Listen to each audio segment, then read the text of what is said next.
Hey gang, it's me, Dr. Steve. So I've been getting a lot of compliments from you guys of late. You've been sending me these messages on how I've been noticeably slimming down, and I have. You ready for this? I have officially lost nearly 60 pounds. 60.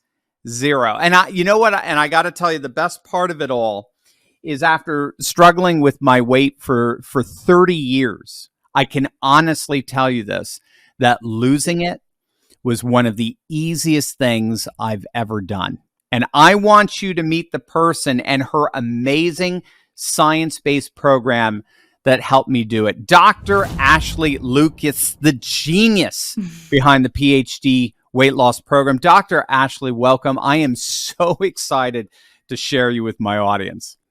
Thank you so much for having me, Dr. Turley. It is my pleasure to be here and my pleasure to help serve your community in any way. And first of all, congratulations on dropping about 60 pounds. Any day now, it's going to be right at 60. Right. Yeah. I'm closing in on it. I'm on the tail end of it. So it's congratulations. Thank you so much. Well, I have you literally to thank. Can you give us just a bit of your backstory and how you got into helping people get healthy like this? Yeah, I was a professional ballet dancer. And I struggled constantly with my weight in that field. You know, that sport's really tough. You're required to be extremely lean and physically fit at the same time. And my body just naturally didn't want to go there. So I had to force it. And as a result of me just always watching what I ate, everything fat free, exercising more than I could handle, I was injured all the time. And I was still told I was fat countless times. Wow. I had stress fractures in my feet and my back, and it was actually why I had to retire from that career. I was chosen to go and perform up in New York City, you know, which is every dancer's dream. Yeah. And instead of finding myself in the spotlight, I landed in the ER. I had no idea what was going on with my body. I thought I was having a heart attack. And after a whole bunch of tests, the neurologist came back and said I was simply underfed and over-exercised, and I just could not continue the sport. And that broke my heart. It was my identity. I didn't know what to do with myself. I was flown home, fearful of my future for what was going on with my health. And it was a really tough time in my life. I didn't know what to do. And I considered medical school, but I don't deal well with people who are in traumatic, sick situations. I mean, my heart can't take it. And my husband's a physician. And so I see what that takes. And I definitely didn't go into that field for good reason. But I knew how significantly nutrition, or really lack thereof, impacted my own sport performance. So I went back to school and earned my PhD in sports nutrition and chronic disease because I wanted to help people overcome the challenges that I had. I wanted to understand how to drop weight without messing up your metabolism. That's what I did. I wanted to figure out how to do it so that you could actually keep the weight off for good. And then understanding that 80% of the journey comes from the mind. And so I studied the behavioral side of making big changes, and ultimately with that information was able to create PhD. After I earned my PhD, though, I went on and I studied at The Ohio State University. I went on and I taught there and teaching nutrition, and I understood how impatient I am. I love research, but I really needed to see dramatic change in people. So I did go back to school there again, and I completed my dietetic internship to be a registered dietitian, because that's what I thought it took to become this master in nutrition and help people with weight management. But there was an issue in that schooling, and that is all the conventional wisdom we're taught about nutrition. We're told that to drop weight, we just need to eat less and move more. Right. You know, we're told to eat a specific number of carbohydrates to manage our medication with type 2 diabetes. Right. You know, and none of this made sense. I did all of that and it didn't work for me. I still was struggling. Well, can I just, because for 30 years I yo-yoed. I'm sure you've heard this story ad nauseum, but I yo-yoed for 30 years because I always thought it was just weight loss was basically calories in, calories out, counting calories. What makes your approach so fascinating is you chuck all that out and it's all about triggering fat burn. It's triggering our body's natural fat burning mechanisms. Can you flesh that out a little bit? Yeah. What we want to do is we want to teach the body how to burn fat for fuel, just like you said, and naturally get the body to work the way that it's supposed to. Our body loves to burn fat for fuel, but we just don't let it by the way we've been told to eat. The standard Right. American diet, the government's my plate, that it's just all bogus. Right. It's not for our best interest, and it doesn't allow us to let the body do what it's supposed to do. And so that's basically what I did with PhD, created this very simple approach where we teach you exactly what, when, and how much to eat, make it as easy as possible, but get the body in this fat burning state. And when you're there, you have no hunger, you have no cravings, and the weight drops off pretty effortlessly, doesn't it? It's stunning, actually. When I read your book, one of the most fascinating chapters in there is when you talked about belly fat, and how belly fat literally is like this growth inside of us, this blob inside of that provokes cravings, That's right. and therefore weight gain. Can you develop it? Because you've often talked about how this is not your fault. I know there's the theory out there. Are we fat because we eat, or are we eating too much because we're fat? The fat's already there, and it's like a blob that needs to grow, and that's its only purpose for existing. That's To right. grow. And so much of that is what's behind these uncontrollable cravings. Can you develop that a bit? Yes, I'd love to. So here's what happens in our lives generally when we're struggling with this excess weight is we have these triggers, and they change the way we tolerate our food. And so this trigger for a man might be a big job change, something stressful in their life, a relationship shift. For a woman, it might be pregnancy or maybe menopause, and they continue to eat the way they did before the trigger, but now it results in weight gain, and you're thinking, what the heck is going on? I bet for you, you're like, what is going on? Why am I packing on all these pounds? If I think about what I'm eating and what I'm expending, it doesn't make sense that I'm carrying 60 to 70 pounds of excess weight on my frame. I mean, it just doesn't make sense when you look at the numbers like that. And so what has happened in the body is the metabolism has switched. It no longer tolerates food the same way, and you start to pack on the pounds in the belly. And this belly fat, which is called visceral fat, fills up the organs, and it wraps around the organs, and it squeezes them tight like a straitjacket.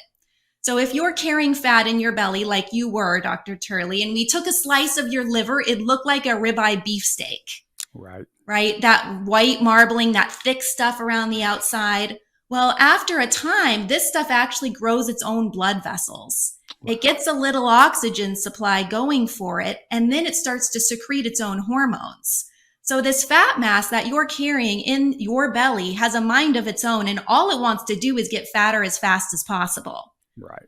And that's exactly what you are saying. You are eating because you're getting fatter. The fat needs the fuel. It's hungry. Right. It has cravings and demands. It has urges. So these cravings aren't necessarily your cravings. It's the cravings of this fat mass that's secreting these hormones that just want to help you get bigger. Right. It's almost like a tumor. That's what you explained. It acts similarly. It secretes hormones like interleukin-6, which is a major inflammatory hormone. And that's why you're at higher risk of breast cancer and general cancer and heart disease when you're carrying this fat mass. It's not just the weight, it's the actual hormones being secreted by it. In men, it secretes a hormone called aromatase, which is taking your testosterone and converting it into estrogen. So when you have belly fat as a guy, you're going to have higher estrogen levels and lower T, and you're going to start to continue to accumulate this fat in the chest, the throat, and the face. And so you're going to be at higher risk of high blood pressure and sleep apnea and snoring. So that's the deal with this fat mass. All it wants to do is grow. It makes you hungry. It makes you crave. It slows your metabolism so you can literally look at a beer and a piece of pizza and gain 5 pounds. You don't even have to eat it. And it makes you lazy because the last thing it wants you to do is go expend a ton of energy when you're not a lazy person, but this fat mass makes you feel like that. Right. So that's what's going on. And we don't understand that. That's why I don't think weight loss is your fault. It's this thing that just wants to grow. And if you only lose a portion of it, you're going to gain it right back because it's like that tumor. And if you only get rid of a portion of the tumor, you know what's going to happen. Right. Yeah, one of the keys in this for me was the way I was able to do this without being hungry, to control those cravings. And the more I do it, the less hungry I get. Mm-hmm. That was what I found so fascinating. So the process of losing 60 pounds nearly 60 pounds has been unbelievably painless and easy. Right. Can you explain why that is? Why is PhD weight loss so effective in extinguishing cravings? Because that's what always killed my diets in the past. It's just the way that we fashion your meal plan. So what we do is we created that customized meal plan for you, guiding you on exactly what, when, and how much to eat. And we look at the carbs and proteins and fat and give you the perfect combination so that you can burn fat for fuel, but also maintain your muscle mass, because your muscle mass is your metabolic currency. Mm-hmm, it is the marker for longevity. And as we age, we naturally decline in muscle mass, which is a huge issue. So if you're also trying to drop weight by just restricting calories or doing any of these injections, these medications that are out there like Ozempic or Wegovy, you lose a ton of muscle. And so you actually become a little skinny fat. And in the process, if you stop these drugs, then you get really hungry and it all comes back. You have to take these drugs for life. Right. But we can do this. The beautiful thing is you can do this naturally by the way that you eat, and you still get to eat delicious food. Yeah. But you have no hunger and you have no cravings. And then we're also understanding that a lot of it comes from the mind. So we can't just reduce calories or move more or take these drugs and not focus on what's going on up here. Right. 80% is mental, emotional, habit, behavior. So that's why when we're coaching you every week, we're tackling that as well. That is the only way that you can drop weight and have a chance at keeping it off for good. That was huge, because when I took a step back and I was trying to figure out in the end what was I missing, I think in the end this comes down to me, but I think in the end it was weekly accountability. It was just too easy for me to cheat. And so what I love about your program is that you hook us up with a coach, an accountability counselor. I've had Anna the entire time. I love Anna. I know you guys switch up counselors. I've heard that you switch up counselors with people, but Anna's been my go-to person the entire time. Huge shout out to Anna. Yes. She's the best. I know all your counselors are great. I know they're all great, but she's super great. All right. She is. So maybe everybody out there, you might hook up with Anna. She's wonderful. But every week I got to talk to her on the phone just for like 10 minutes or so. Yep. Just to check in, weigh in. I get some great advice on any issues I'm having. So give us a sense of the role of that weekly coach, that counselor, that accountability. How that plays into all of this. It's huge. Statistics show that 95% of diets we do on our own fail. Yeah, there you go. And the biggest reason why is because we don't have that accountability support, that skin in the game, someone just being our cheerleader in whatever the way that might be for you. Research also shows that people who just keep a food journal have 50% more chance of success than those who don't. Right. So the accountability piece is huge. And, I look at this as just hiring a coach in general. Anyone who's really great at what they do probably have a support system. Right. An athlete, even a recreationally active athlete doesn't play without a coach behind them. Right. And for some reason, there's this stigma out there with weight loss that we should be able to do it on our own, that it's really not that complicated. You just need to eat less and get on that elliptical machine. You need to eat everything in moderation, which is bogus, by the way. And I think was coined by someone who's naturally lean, because the majority of us cannot do that. So there's nothing bad about asking for support and having that accountability. It's huge. And it's why we see most men drop 3 pounds more a week. Most of our women, 2 to 3 pounds a week. It can happen quickly and it feels good. And then you have this outside perspective, because as you slim down, your needs change. So your meal plan hasn't stayed the same, right? Right. We continue to tweak it and change it because your needs change, and it needs that flexibility.